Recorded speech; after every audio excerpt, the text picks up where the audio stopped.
E aí, galera da internet, começando mais um podcast falando de bola, com muito do líder Corinthians disparado, a reação do Flamengo, um Palmeiras instável. E aí, Henderson, tudo bem? Fala, Gustavo, tudo bem você? Tranquilo aí, como é que tá, pessoal? Vamos aí, né? Continuar a saga desse campeonato que, pelo menos por enquanto, não tem muitas mudanças, né? Corinthians segue firme e forte na liderança, não perde. E ao mesmo tempo o G4 dando uma mudada. Flamengo chegando, Santos também chegando. Rodada interessante, né? Rodada interessante, mas igual você falou, né? Tudo muda, menos o líder. O Corinthians segue mais líder do que nunca, agora 9 pontos de diferença. Com a vitória sobre a Ponte Preta por 2-0, nem tomar gol o Corinthians toma. É. Você chegou a ver os melhores momentos, o jogo, o que você acha demais dessa vitória do Corinthians? Corinthians embalado, 12 jogos, 10 vitórias e 2 empates. Eu não consegui assistir o jogo, mas eu vi depois os melhores momentos.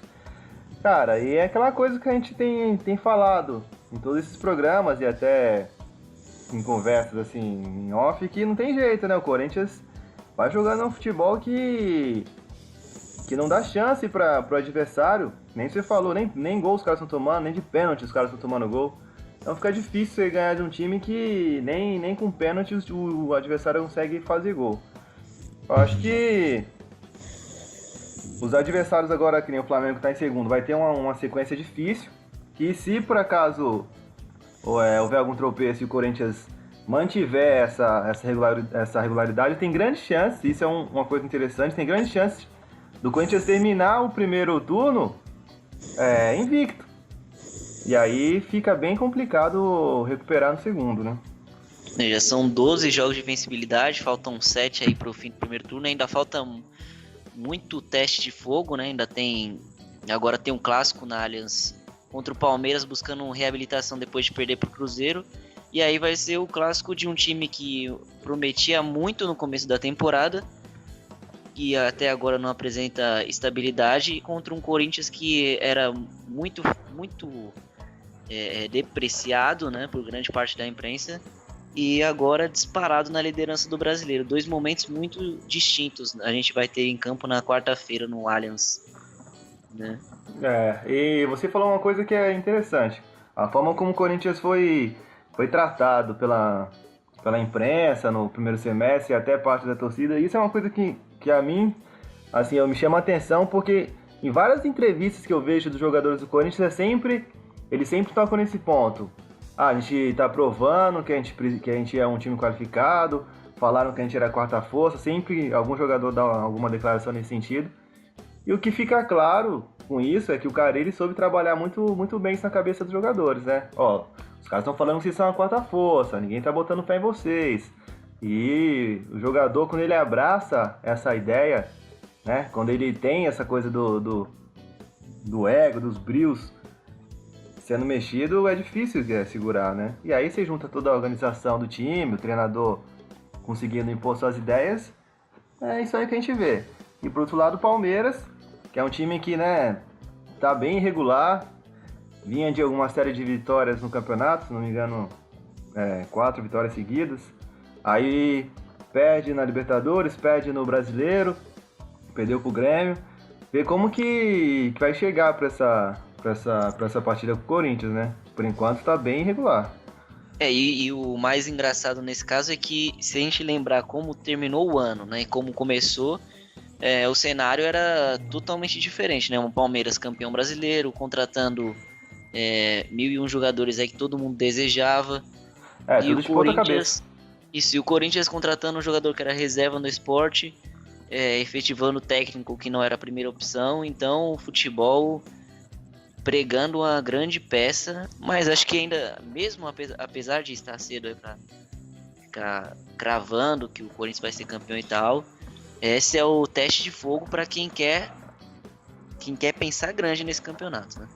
Assim, o que eu percebo, e pelo menos a minha opinião sobre essa coisa do campeonato ainda ter muita coisa pela frente, é que assim, a gente, como torcedor e vendo a questão do nosso time ou de um outro time qualquer que não seja o nosso, a gente tem essa visão. Pô, não terminou nem o primeiro turno ainda. Só que nesse pensamento, as rodadas vão passando, assim. A gente já vai para a 13ª rodada. Então, acho que o campeonato passa rápido e o torcedor ele acaba nem percebendo porque tem esse tipo de muleta. Ainda falta muita coisa, o campeonato está só no começo. Sim, ainda falta muita coisa, realmente. Só que nessa a gente já está na 13ª, daqui a pouco 14ª, 16ª, acabou o primeiro turno. E aí vai ficar não praticamente impossível, porque tem ainda alguns confrontos diretos, que nem o Corinthians não jogou com o Flamengo ainda, que é o segundo, então essa diferença que é de 9 pode cair para 6. Então realmente tem muita coisa para acontecer, mas acho que os outros times precisam começar a se ligar aqui nessa, de rodada por rodada, o campeonato vai passando. E o preço pro segundo colocado ele já está sendo cobrado, né? Porque se a gente pensar como começou o Campeonato Flamengo, começou devagar, empatando, perdendo, técnico na Berlinda, agora engatou uma sequência de vitórias, mas a diferença pro Corinthians continua enorme, né? Porque o Corinthians é um time que não dá brecha, não dá espaço pros concorrentes ao título chegarem. Então, como você falou, conforme as rodadas vão passando, o Corinthians vai conquistando um número de pontos espetacular e aí vai ficar difícil alcançar o Corinthians a curto prazo, pelo menos, né? Porque... Agora, o lado do campeonato é o que vai mostrar, né? Ainda tem muito confronto direto, ainda tem muito jogo bom, mas a situação do Corinthians é muito boa até o momento. Porque se a gente pensar assim, são 9 pontos pro segundo colocado, que é o Flamengo, só que na verdade não são 9, é no mínimo 10. Porque por mais que o Flamengo tire essa diferença de 9 pontos, 3 jogos, o Corinthians tem mais vitórias do que o Corinthians, do que o Flamengo. Então o Flamengo precisaria ultrapassar o número de pontos e também o número de vitórias. Ou seja, o Corinthians teria que perder 4 jogos. Ou pelo menos perder 3 e empatar 1. Porra, em 12 os caras não perderam nenhum. Então assim, eles teriam que começar a perder jogo atrás de jogo, para que essa diferença de fato ficasse ali num patamar em que houvesse briga mesmo. O Corinthians tropeçou, se o Flamengo, o Ventura, qual time tiver segundo, ganhar, passa. Então, para que isso possa acontecer, o campeonato pegue fogo mesmo, o Corinthians precisa perder assim, pelo menos uns 2, 3 jogos na sequência, ou perder 2, empatar 1, para os que estão atrás conseguirem chegar e tirar essa diferença, que hoje o tamanho de pontos corridos é enorme, né? Agora tem aquela coisa, né? Há 3 rodadas atrás, o Grêmio enfrentou o Corinthians na Arena do Grêmio e uma vitória colocaria o Tricolor Gaúcho na liderança. O Grêmio não só perdeu na 10ª rodada, como perdeu as outras 2 seguintes. E o Grêmio, que tinha 8 pontos de diferença para o Flamengo naquela rodada que poderia ser líder, hoje já é o 3º colocado, não faz gol há 3 jogos e perdeu para o penúltimo, aliás, o antigo penúltimo, Avaí, dentro de casa por 2-0. Então, assim, é uma vantagem grande, mas é um campeonato muito longo para ser disputado ainda. E sim, você tem toda a razão. Não dá pra gente também achar que é impossível tirar de um campeonato que tem esse tipo de surpresa. E o Avaí já é a segunda com a Avaí pronta, né? Assim, de ganhar de um favorito. Ganharam do Botafogo também no Engenhão, umas 3 rodadas atrás, mesma circunstância. O Avaí na zona de rebaixamento, o Botafogo vinha bem jogando em casa. Tomou também 2-0 do Avaí. Isso que vale, essa coisa de reação aí no campeonato, vale até para quem tá lá embaixo, né? Porque o Avaí que... até muita gente entrega os pontos antes de começar o campeonato, passou o São Paulo, que é agora o penúltimo colocado depois de perder para o Santos. Você acha que é muito grande a chance do São Paulo cair esse ano com troca de técnico, diretor auxiliar técnico sendo demitido? Como você enxerga esse momento do São Paulo terrível dentro e fora de campo? Essa coisa de troca de treinador, a gente tem acompanhado os times grandes que caíram nos anos anteriores, e começou assim também, né? Troca treinador, troca fulano, troca cicrano, o time nos anos de rebaixamento. Então, o cenário hoje do São Paulo é um cenário que a gente já viu acontecer com o Vasco, com o Botafogo. Quando começam esses sinais, assim, é de que existe uma chance grande de cair. Mas a gente vai depender muito de como o Dorival vai conseguir trabalhar com esses jogadores. Eu acho assim, que apesar da situação tá bem ruim pro São Paulo, eu acho difícil que o São Paulo caia, sabe? Eu acho que o São Paulo daqui a pouco vai conseguir emendar uma sequencinha aí de vitórias para se distanciar. Mas eu acho que escapa muito mais pela incompetência e pela ruindade dos outros times que estão ali brigando, porque você vê que o São Paulo já é a segunda rodada que está na zona de rebaixamento e os times que estão ali na frente não conseguem abrir 2, 3 pontos para manter o São Paulo pelo menos mais uma rodada na zona de rebaixamento. Então, apesar dos sinais que a gente já viu acontecer de time grande ser rebaixado, eu ainda acho que o São Paulo consegue escapar. Muito pelo fator Dorival, porque se fosse o Rogério Ceni eu cravaria mais que o São Paulo poderia cair. É a situação complicada do São Paulo. Agora, na próxima rodada, a estreia do Dorival joga com o Atlético Goianiense, né? Confronto direto ali da zona de rebaixamento. E aí é vencer ou vencer, né? Essa próxima rodada vai ser uma rodada bem interessante, porque além de Palmeiras e Corinthians na Arena Palmeiras, tem Flamengo e Grêmio, confronto do segundo contra o terceiro. Tem São Paulo e Atlético Goianiense, como já falamos. Tem Fluminense e Botafogo, Clássico do Rio, Atlético, Mineiro e Santos. Essa rodada vai ser bem movimentada. Acho que pode ser que essa rodada signifique uma mudança de status para muitos times aí. Vai dar meio que abrir um clarão, assim, de que meio que para mostrar o que cada um vai, pelo que cada um vai brigar, né?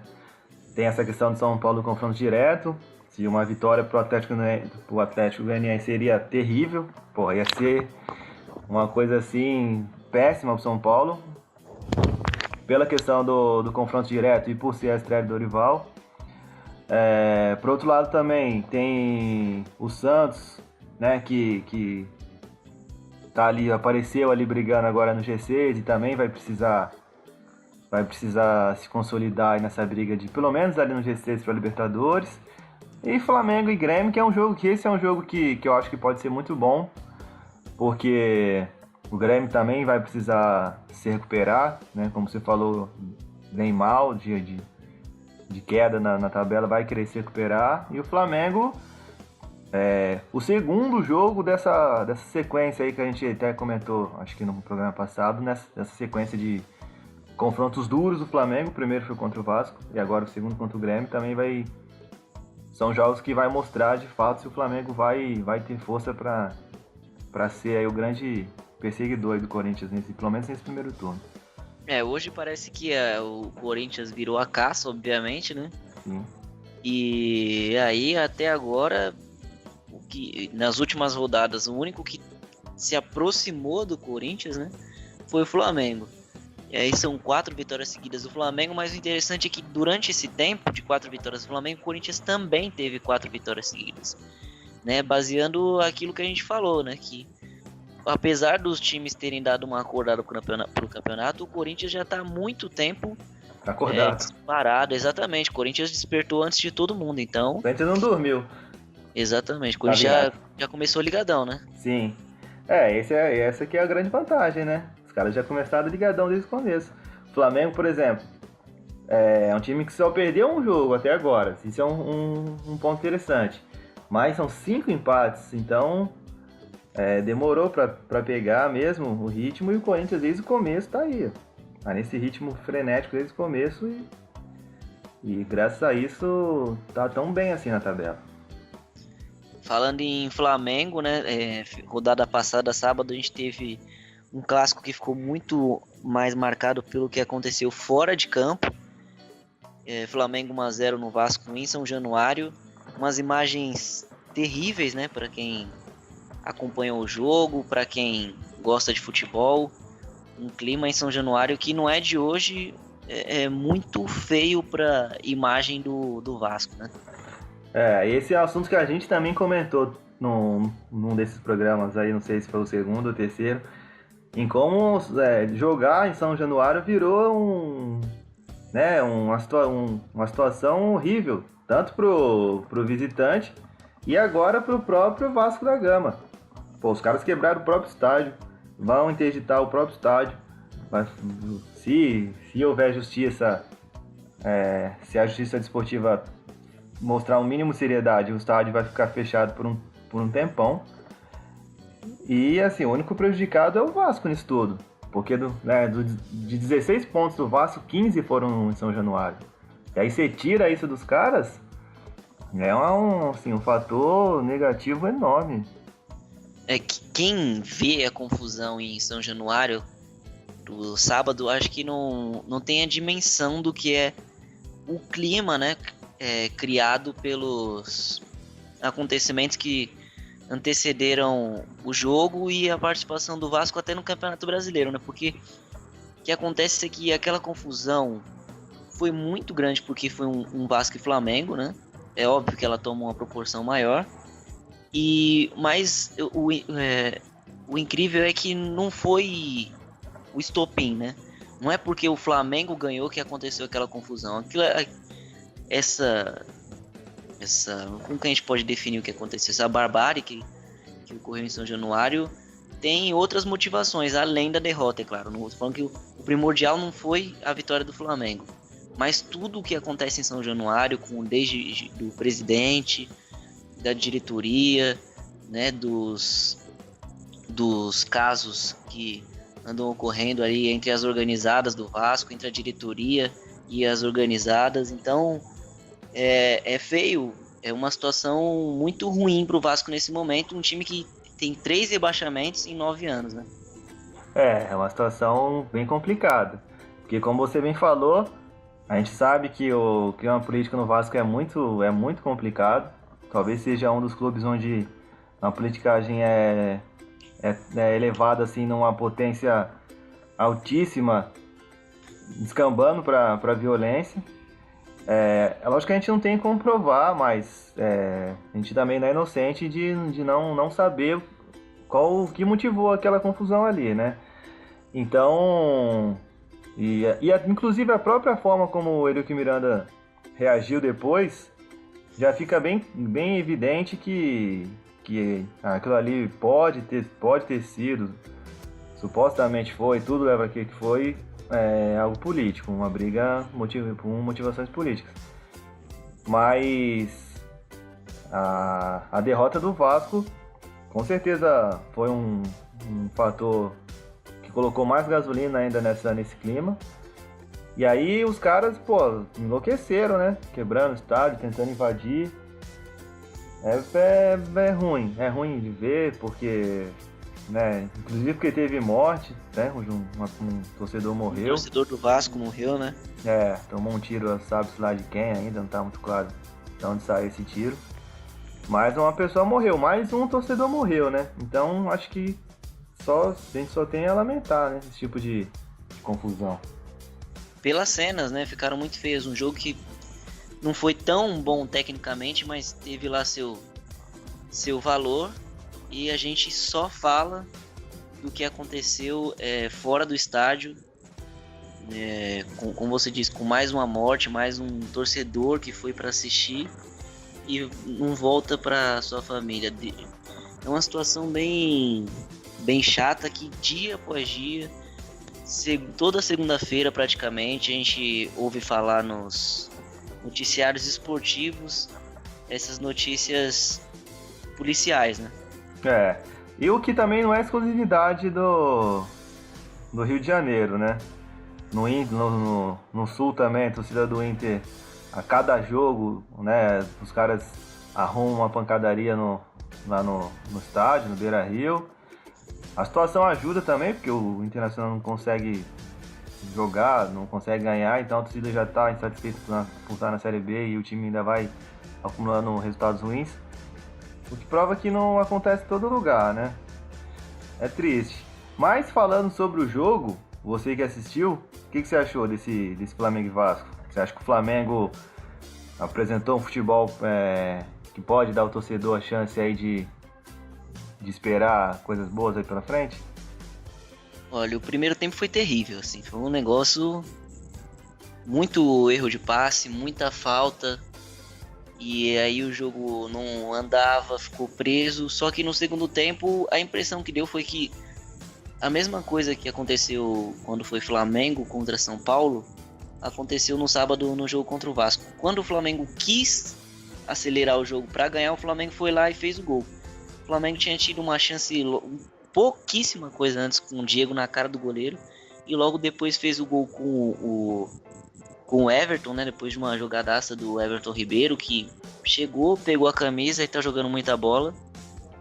E aí depois o Flamengo ainda teve algumas chances no contra-ataque, o Everton Ribeiro mesmo perdeu o gol. Só que mostrou, me espantou muito mais a fragilidade do Vasco, que não ameaçou o Flamengo em nenhum momento. E o destempero também de alguns jogadores do Vasco, né? Os jogadores já consagrados como o Luiz Fabiano, que deu uma entrada no jogador do Flamengo, que até machucou o Léo Duarte, que é um zagueiro oriundo da base. Já tinha entrado substituindo um cara machucado, né? Isso, o Flamengo teve... O Hever não pôde jogar porque sentiu uma gastroenterite antes do jogo. Aí entrou o Rodolfo Rafael Vaz na zaga, e o Rodolfo machucou durante o jogo. E depois o Léo Duarte, que entrou no lugar do Rodolfo machucado, também se machucou. Então o Flamengo fez as três substituições, porque o Guerreiro também saiu com uma tontura na cabeça depois de uma pancada. E 3 substituições, as 3 por lesões, e acabou com um volante improvisado na zaga. E mesmo assim o Vasco em nenhum momento ameaçou fazer um gol no Flamengo. E aí, como eu disse, o Luiz Fabiano deu uma entrada duríssima no Léo Duarte, poderia ter sido expulso, o juiz não expulsou. E o Nenê também, o jogo todo descontrolado, ia pra cima, bate a boca com o juiz em vários lances. No último lance da partida quis arrumar uma confusão ali com o Everton do Flamengo. Então o Vasco tem um problema técnico, né, que é um time abaixo do Flamengo, muito abaixo do Flamengo. Tem um problema físico, que os jogadores do Vasco, depois dos 20 minutos do segundo tempo, não aguentavam mais correr. E tem um problema mental, né, porque os caras não estavam ali para disputar uma partida e ganhar ela no campo. Eles estavam para destabilizar, tentar causar um clima de guerra, e infelizmente jogou mais pólvora no barril de São Januário ali. Então o Vasco, é preocupante a situação do Vasco, assim. Tem duas coisas também que você falou que eu acho interessante. A primeira é assim, como que o Vasco, essa coisa de entrar pilhado, e isso fica muito claro também que tem responsabilidade do Eurico Miranda, porque essa coisa dele é um cara que quer a todo momento mostrar isso, que contra o Flamengo é guerra, contra o Flamengo tem que ganhar, é campeonato à parte, vocês têm que ganhar, vocês têm que entrar. Então, você pega jogadores assim que já tem um certo destempero, são meio maluco, o Luiz Fabiano principalmente, um cara desse dar um pontapé e arrumar uma confusão não tá custando muito. Foi meio que aconteceu, né? E esse lance do Nenê que você citou, que ele meio que correu pra cima do Everton, né, pra arrumar uma confusão, é que o Everton ali foi esperto e saiu fora. Mas se ele resolve encarar e começa aquele empurra-empurra, aquela briga do fim do jogo poderia ter acontecido antes. O jogo em andamento. Seria pior ainda. Seria pior, porque aí com certeza o nego ia conseguir invadir, porque, né, ia ser praticamente impossível segurar. Então, essa coisa que o Vasco tem de uma rivalidade muito, assim, aflorada contra o Flamengo, acaba pilhando os caras da forma negativa. E a segunda coisa que eu acho preocupante pro torcedor vascaíno é exatamente a consequência da briga, como a gente já citou no começo aqui. Não tem jeito, o time é ruim, o time vai brigar pra ali na parte intermediária, se não for para cair. O fator determinante que jogaria a favor do time era São Januário. Então, se o Vasco perder isso, vai ficar uma situação difícil demais. Já foi interditado pelo STJD, São Januário, né? Então, até uma vistoria dos comandantes aí do futebol brasileiro, a equipe não pode receber nenhum jogo, e o Vasco já está sendo julgado, vai ser julgado, né, por uma confusão que aconteceu num jogo contra o Corinthians. Ou seja, a punição do Vasco vai ser, tomara, né, seja de acordo com as cenas que a gente presenciou, né? Porque não dá pra passar a mão na cabeça do clube e achar que tá tudo normal com uma confusão daquele tamanho, né? Bomba. Eu nunca tinha visto uma confusão daquele tamanho e os caras jogar bomba, né, nos atletas que estavam tentando sair ali pra ir embora. Então, assim, foi uma situação degradável, lamentável. Todas as palavras aí que a gente pode achar de ruim tem que ser dita sobre o que aconteceu em São Januário. Até pra dar o exemplo, né? Precisa ser uma punição forte, dura, pra dar o exemplo. O que assim, me chama a atenção também é que até uma coisa que talvez não tenha muita ligação, uma coisa com a outra, mas o estádio do Flamengo, lá esse estádio provisório do Flamengo na Ilha do Governador, pô, os caras exigiram tanta coisa, né? Foi tanta coisa exigida, tanto laudo, tanto isso, tanto aquilo, para liberar. E nesse estádio em São Januário, os jogadores entraram com bomba, com rojão, não sabe se entraram, se já a suspeita de que já estava lá dentro, mas partindo do princípio que o torcedor entrou, como que é frágil, né? Fiscalização, revista, como que foi meio um pouco desproporcional ao tanto de exigências que fizeram o Flamengo inaugurar o estádio na Ilha do Governador e, em compensação, outros estádios apresentam falhas de segurança tão grandes assim.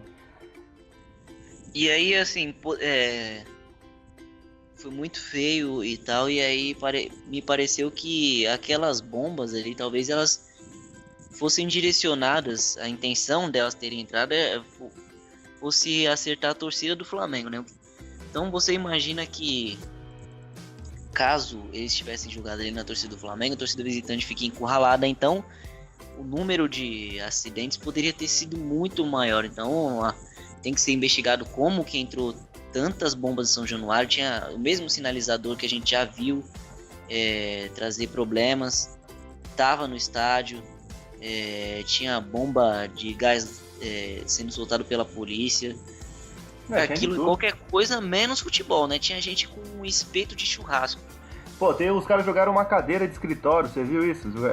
Cara, o que não entra na minha cabeça é como que você pra que você vai com uma, sei lá, cadeira de escritório, um espeto de churrasco pro estádio? Pra assistir o jogo que não é, né? Superstição não pode ser. Eu nunca conheci ninguém que tem que levar um espeto de churrasco pra ver se dá sorte pro time. Eu só fiquei mais surpreso. A única situação que eu fiquei mais surpreso foi quando, eu acho que foi no Vila Belmiro, que os caras conseguiram jogar uma privada. Foi a única situação que eu fiquei mais surpreso do que essa agora. Essa daí foi, até teve jornalista se escondendo no banheiro. Foi assim um negócio terrível, cara. É feio ter que falar disso. 2017, clássico entre as duas maiores torcidas do Rio, jogo do Campeonato Brasileiro. Foi degradante ver essa situação. Com certeza, foi bem ruim mesmo. E aí agora o Campeonato Brasileiro entra na 13ª rodada, como a gente falou, vários jogos interessantes. Se você fosse fazer uma projeção aí para Palmeiras e Corinthians, você diria que pode ser o começo de uma reação palmeirense, ou o Corinthians é que vai garantir o seu status como o maior candidato ao título na Arena Palmeiras? Eu acho que vai ser um jogo bem duro pro Corinthians, por se tratar de um clássico, né?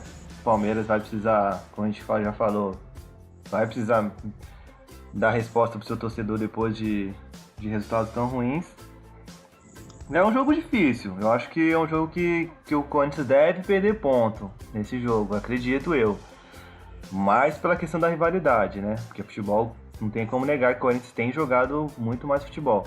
Mas pela rivalidade, por ser um jogo na casa do adversário e ter essa coisa de torcida única, né? Eu acho que o Corinthians deve perder alguns pontos aí. Não sei se em derrota, mas talvez com empate. Mas eu acho que ganhar não ganha não. E aí pode possibilitar que que o Flamengo ou até o time que vem embaixo ali consiga diminuir pelo menos um pouquinho essa vantagem. Como o senhor é muito ruim de palpite, né? Que a gente já sabe Já disso. foi provado. Agora teve muitos corintianos já soltando fogos aqui na minha rua, inclusive. Que quando você fala, a pessoa já sabe que vai dar o contrário, né? É bom. Apesar que eu também não cheguei com uma previsão tão alarmista. Um empate contra um rival jogando fora de casa não deixa de ser um bom resultado. Ah, então né? tudo bem. Então agora eu tinha entendido que ia perder. Como você Não, falou que vai não. empatar, vai ter uma vitória de ambos. Então agora empate é o único resultado que não vai dar. Cara, mas também não. Tô mal, mas também não tô tão mal assim. Então acho que é isso aí, né? Por essa semana. É. O mercado na Europa anda muito devagar, né? Ninguém se movimenta, ninguém faz nada. O Ederson parece que foi pro Valência, o Diego Alves está mudando de clube, então a seleção brasileira vai ter ali a sua movimentação no gol. O Cássio pegando tudo. A gente tem que acompanhar tudo isso aí bem de perto. Na Europa talvez no quesito contratação, transferência, o que atualmente pelo menos tá ali pra gente aqui no Brasil também, né? Uma negociação que tem tomado conta dos noticiários é o interesse do Barcelona no Paulinho, né? Paulinho quer ir pro Barcelona, tá bem claro que ele quer ir pro Barcelona. Acho que também o cara já deve ter ganhado uma boa grana, imagino eu, na China, no tempo que ele tá lá. Chegou a hora, né, de jogar num grande clube da Europa e provar que todo o futebol que ele quer, a gente sabe que ele tem. O negócio do Paulinho esquentou, né, com oferta oficial sendo recusada pelo Guangzhou Evergrande, da China. E enquanto isso, o negócio do Lucas Lima nunca esteve tão frio, né? Não existia mesmo, ou então o pessoal tá esperando dar uma acalmada aí para ele poder ir pro clube catalão. A gente pode estar até equivocado, mas como você falou, toda a pinta que dá é que foi ali uma cavada mesmo, né? Uma inventada, sabe-se lá de quem, do empresário dele, do jogador, enfim, não sei de quem. Uma baita de uma cavada pro cara conseguir talvez um contrato melhor, de renovação, né? Ou para pressionar a diretoria do Santos, não sei. Mas dá a impressão que nunca existiu não, essa conversa de Barcelona. E aí, envolvendo outro brasileiro, você me lembrou bem, parece que o Diego Costa tá acertando a volta dele pro Atlético de Madrid. Mesmo que o Atlético de Madrid não possa inscrever jogadores nessa janela de verão, né, na Europa. Uhum. E aí o cara ficaria sem jogar até 1º de janeiro de 2018. Mas a vontade dele sempre foi voltar pro Atlético de Madrid, segundo ele, durante a temporada passada inteira, mesmo fazendo gols e mais gols lá no Chelsea, ele deixava claro que queria voltar pro Atlético de Madrid, ser treinado pelo Cholo de novo, né, Simeone. Acho que a vontade dele era tão grande e o clima para ele continuar no Chelsea era tão ruim que é um bom negócio ficar esse tempo aí treinando, né, e não entrar jogando, mas voltar pro clube que ele teve mais sucesso e de onde ele se sente em casa, né? Para ele foi muito bom. Bom, então por hoje é só, né, Ramos? Fechamos aí por hoje. Suas considerações finais aí. Considerações finais é que, apesar da acusação de sua parte de que eu sou um asa negra dos infernos em cima dos palpites, espero que eu consiga mudar isso, né? E é isso. A gente vai tirar a prova no próximo podcast aí, no próximo papo e tentar acertar pelo menos alguma previsão aí. Mas e falar mais, agora falando sério, falar mais sobre essa próxima rodada que parece que vai ser muito boa. Então até semana que vem. Esperamos que o Henderson melhore seu pé frio. Os resultados que ele tenta, eu procuro não perguntar do meu time, porque vai que ele aposta a favor. Então semana que vem a gente volta com mais um palpite furado do Henderson. Até a próxima. Valeu! Falou, galera. Abraço. Tchau, tchau.